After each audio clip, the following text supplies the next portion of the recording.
परत जागृत करण्यासाठी लेफ्ट हँड इथे ठेवा, त्याच्यावर राईट हँड ठेवा.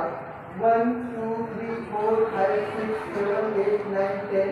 1 2 3 4 5 6 7 8 9 10. 3 4 5 6 7 8 9 10. आपली क्रिएटिव्हिटी तर वाढली. हे बघा, आपली क्रिएटिव्हिटी म्हणजे फक्त प्रजोत्पादन नाही. क्रिएटिव्हिटी म्हणजे तुम्ही नवीन एखादी गोष्ट साध्य करता, नवीन प्रोजेक्ट बनवता, नवीन काही करता. जसं म्हणतात की APJ Abdul Kalam was most creative until his death. तर ही क्रिएटिव्हिटी तुमची जागृत करण्यासाठी हा शेवटचा पॉईंट अतिशय महत्त्वाचा. आता याच्यानंतर फोरहेडची मसाज करा. असेल करा मसाज, व्हेरी गुड.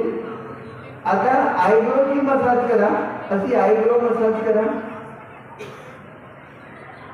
आता नाकाच्या वर मसाज करा.